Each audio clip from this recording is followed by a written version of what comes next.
de l'exercice 18 sur l'analyne.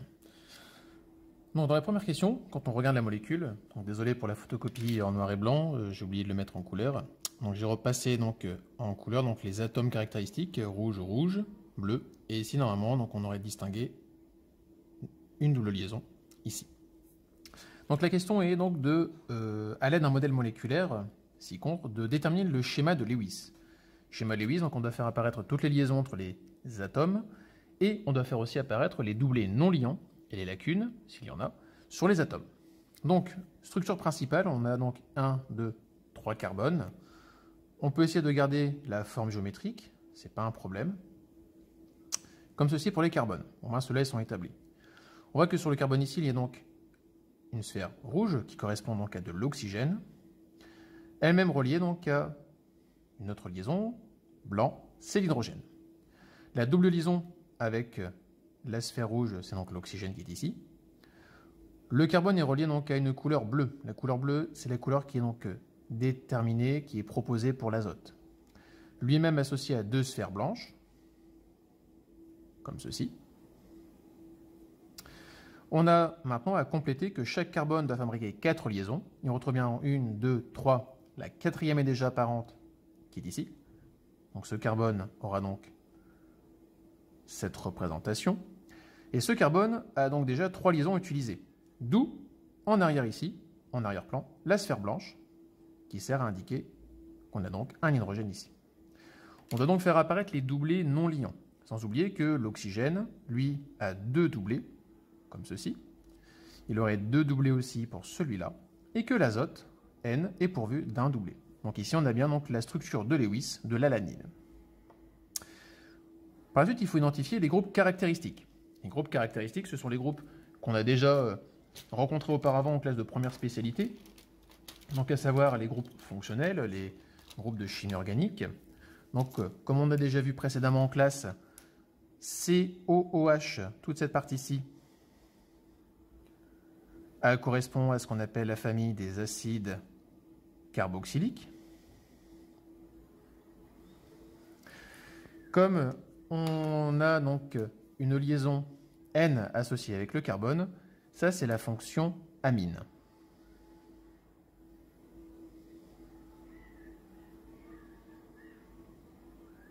Donc on a 2 groupes caractéristiques. Et tout l'intérêt de représenter ces 2 groupes caractéristiques, c'est pour la question 3. On nous dit que voilà, on a un amphion, un ion dipolaire, 2 formules, CH3CH et NH3+, CO-, en milieu aqueux. Si on regarde bien la structure, le CH3 qui nous est proposé sur la partie gauche correspond CH3, CH ici, et NH3+. Pour l'instant, j'en ai que NH2. CO-, COO, et moins sous-entendrait qu'il manque le H qui est ici. Donc justifier le caractère amphotère, par définition de ce qu'on avait dit, une espèce qui est amphotère, c'est donc une espèce qui participe à la fois dans un couple acide-base comme acide, et dans un autre couple acide-base comme base conjuguée. On va donc clairement identifier que dans la structure, on va prendre une forme topologique. C'est bien donc une espèce amphotère, puisque le N qui est ici peut devenir, si le doublé se lie avec un hydrogène, du NH3+, on retrouve bien donc la parenthèse du NH3+, et si on est en milieu où la fonction carboxylique perdrait je vais remettre les doublés non liants, si donc la fonction carboxylique réussissait à perdre son hydrogène, eh bien l'oxygène qui est ici au bout embarquerait donc les électrons de la liaison. On se retrouve donc non pas avec 2 mais avec 3 doublés, et les 3 doublés apporteraient donc à dire qu'il y a une charge négative portée dessus. Si l'espèce conjugue les 2 phénomènes, alors pardon, j'ai oublié de voir que c'était décalé. Et donc, si l'espèce est amphotère qu'elle participe à la somme des 2, eh bien, l'association nous donnerait donc que mon espèce est bien du CH3, CH, O-, et qu'ici, j'aurai donc NH3 avec un plus. Et donc, j'ai bien une espèce qui est amphotère, j'ai une espèce à la fois donc acide et de sa base, et de base par rapport à l'acide. Donc on a bien une espèce qui est amphotère. Exercice 23 sur l'acidité du lait.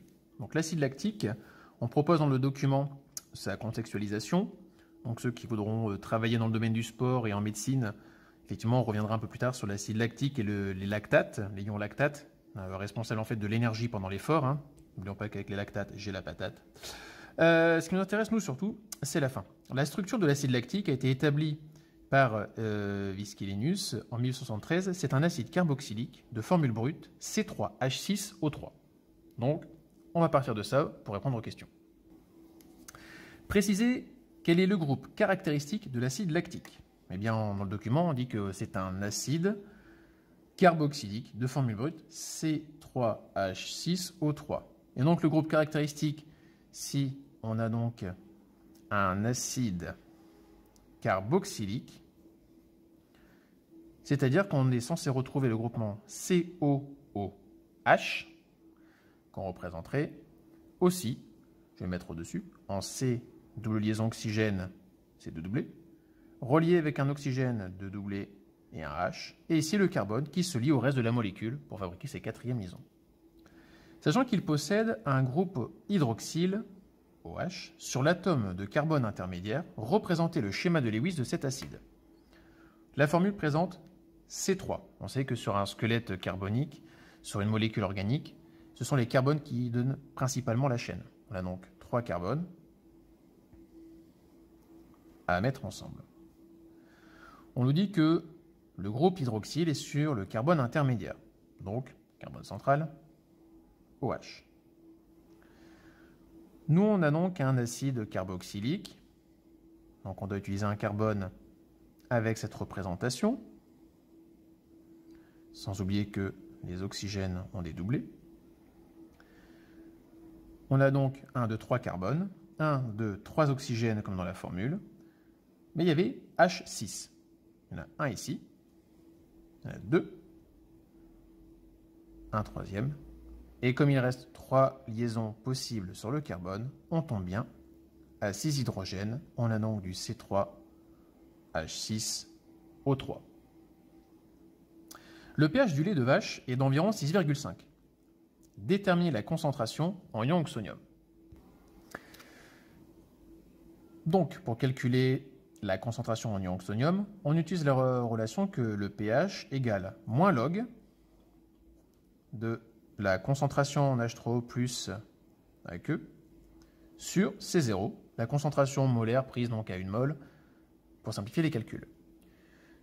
Si on utilise donc cette formule, on sait qu'on peut revenir facilement en utilisant donc que H3O+, en milieu aqueux, est égal à 10 puissance moins pH, d'accord, si on utilise effectivement que le C0 vaut 1 mol par litre.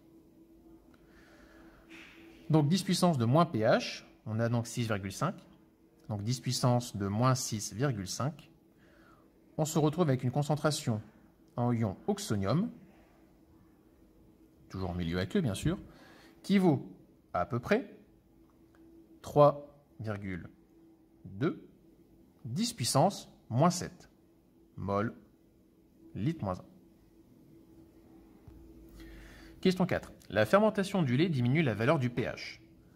Donc, le pH, à la question 4, diminue. Si la valeur du pH diminue, donc comment évolue la concentration en ion oxonium? Eh bien, la concentration en ion H3O+, elle, augmente. L'acide réagit avec l'eau et forme l'ion lactate. Représentez le schéma de Lewis de cet ion. Ion lactate, par rapport à de l'acide lactique, ce serait donc l'espèce qui est capable de perdre un H, et donc on obtiendrait en structure de Lewis la représentation complète suivante, le doublé, et c'est l'hydrogène qui était porté par la fonction acide carboxylique qui est perdu et qu'on récupère donc le ion lactate, celui qui donne de l'énergie. Avec les ions lactate, j'ai la patate. Question 6, pour finir, écrire l'équation de la réaction entre cet acide et l'eau. Eh bien, puisqu'on est sur la formule, on peut donc utiliser que les CH3, CHOH, COOH, donc l'acide lactique, plus donc réaction avec l'eau, plus H2O. Autrement dit, une fois qu'il est passé en milieu aqueux, que l'eau est à l'état liquide, on peut obtenir donc CH3CCHOH, COO-, le ion en milieu aqueux, plus H2O est venu se servir sur l'hydrogène, on forme le ion oxonium H3O+.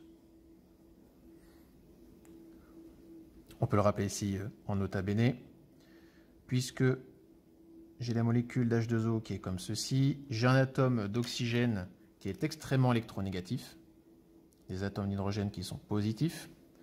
Donc si se place devant un ion hydrogène H+, qui lui présente une lacune, ce qui fait de lui un élément encore plus électropositif, eh bien désespérément il cherche à retrouver l'électron qu'il a perdu.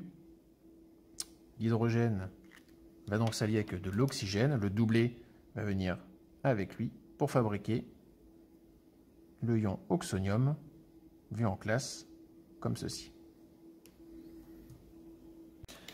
Correction de l'exercice 38 sur l'acide benzoïque d'un soda. Donc souvent, on vous l'a présenté en classe de première spécialité sur le mode d'extraction. Si ce n'est pas en première spécialité, en seconde, on pouvait le faire aussi. Quand on cherche à séparer les espèces présentes dans un mélange homogène. Ici, donc, on souhaite isoler l'acide benzoïque de formule C6H5COOH, qui est en milieu aqueux, présent dans la boisson. On sait que donc, on va donc trouver dedans de l'acide phosphorique, de l'acide citrique, de l'eau. On fait un prélèvement donc, de cette boisson dans un volume de 100 ml dégazé, comme ça on a pu le gaz qui est à l'intérieur, le CO2 principalement, et on précise que le toluène et l'eau ne sont pas miscibles. Rappelons que miscible, enfin tout au moins pas miscible, ça veut dire ne se mélange pas. Un petit peu comme l'eau et l'huile, ça ne se mélange pas. Justifier que le toluène est un bon solvant pour cette extraction. On veut sortir l'acide benzoïque. Donc, on veut sortir cette espèce-là. Mais cette espèce, présente avec les autres, a une particularité, c'est qu'elle est très soluble dans le toluène. Les autres espèces ne le sont pas, ce qui veut dire que si j'utilise du toluène, eh bien l'acide benzoïque va préférentiellement, puisqu'on peut en solubiliser, 110 grammes par litre dans le toluène, alors que dans l'eau, c'est que 2,4, donc il est très peu soluble dans l'eau. Il va préférer passer dans le toluène que de rester en milieu aqueux. Donc l'acide benzoïque va passer dans le toluène parce que la solubilité y est plus grande.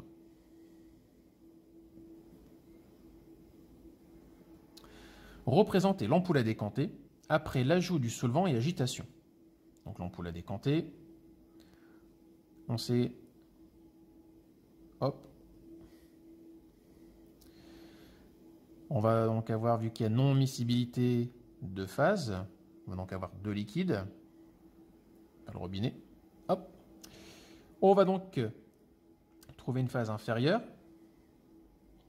Alors cette phase inférieure, principalement, ce sera la phase aqueuse. Généralement, ça se passe de cette façon-là, avec les solvants organiques qui sont un peu plus légers en densité. Donc ici, on aura donc la phase organique. En précisant donc la position et la composition, eh bien, dans la phase aqueuse, tous les éléments qui ne sont insolubles dans le toluène vont y rester. Donc on va y trouver le ion benzoate. On va y trouver l'acide phosphorique. Et on va y trouver l'acide citrique. Restera donc uniquement dans la phase organique ce qui nous intéressait du départ, c'est-à-dire l'acide benzoïque.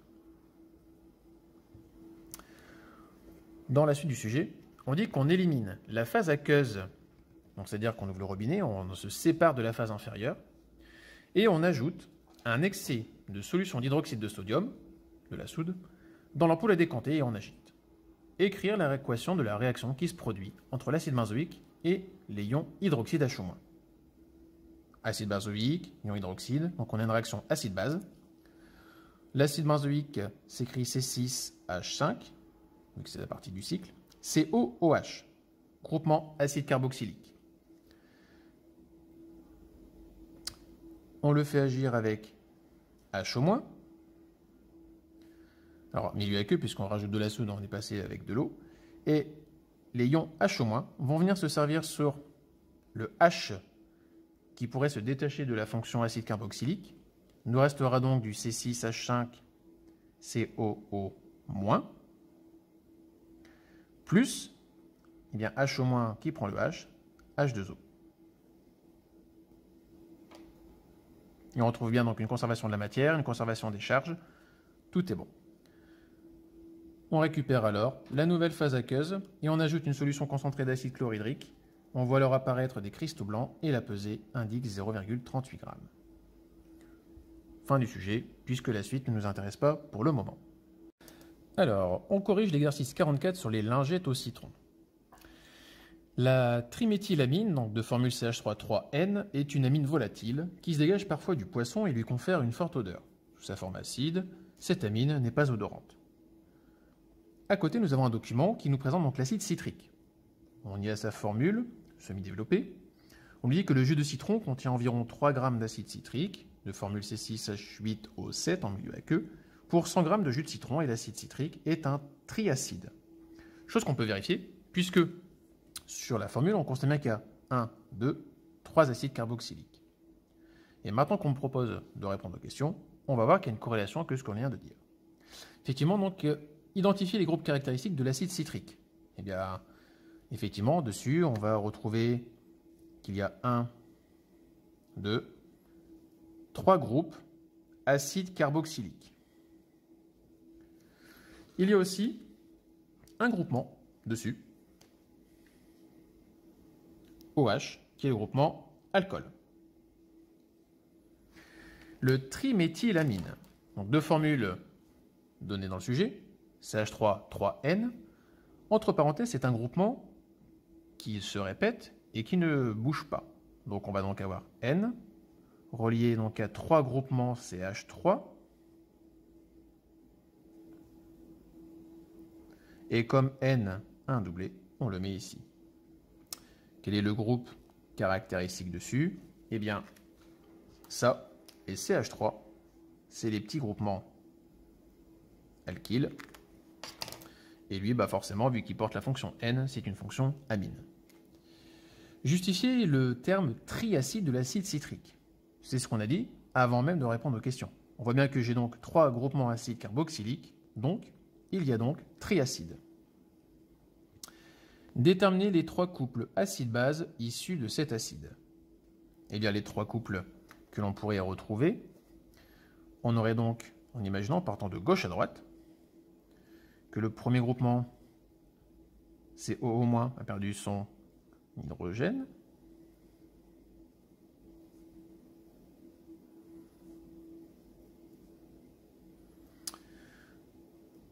Puis on pourrait avoir le deuxième.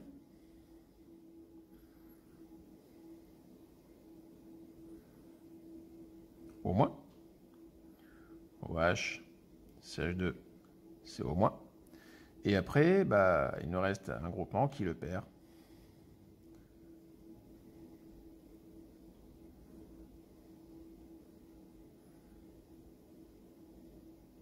Voilà. Parmi les espèces appartenant à ces couples, certaines sont amphotères, précisez lesquelles. Amphotère, donc particularité d'une espèce qui appartient à 2 couples acide-base, une fois en acide, une fois en base. Et pour la fin, donc justifier l'utilisation des lingettes à des fins donc, de se débarrasser de l'odeur de poisson sur les mains. On dit que le triméthylamine, c'est l'espèce volatile qui donne l'odeur de poisson. C'est-à-dire que le NCH3,3 Sans oublier qu'avec le doublé, lui, donc, donne des électrons. Donc ici, lui, il est plutôt ce qu'on appelle une base de Lewis. Donc base de Lewis, c'est-à-dire qu'il serait ravi d'aller chercher en fait un petit ion H+ quelque part. Si on lui présente de l'acide citrique, donc qui serait généralisé en du C6H8O7, milieu aqueux, eh bien, une seule de ces molécules permet donc d'avoir du H qui va se relier à N, donc il viendrait en N+, CH3 3 fois, plus C6H, j'en ai perdu un, donc je n'en passe 7, O7, et comme j'en ai perdu un, je suis devenu un ion négatif moins. Pour donner donc l'identité de cette espèce-là, N est devenu H comme ceci. Comme il a utilisé son doublé, il devient plus. On a une des espèces qui a été utilisée. Donc on a perdu un hydrogène. Et on ne peut le prendre comme ça en hydrogène que parce qu'effectivement, auparavant, entre donc cet azote N qui a 3 liaisons, si on lui a proposé donc un ion H+ avec une lacune, on a eu un déplacement d'électrons qui va de la base vers la lacune, et ce qui a donné effectivement l'association des deux espèces. On conserve la charge, puisqu'on doit avoir une conservation de la matière et des charges.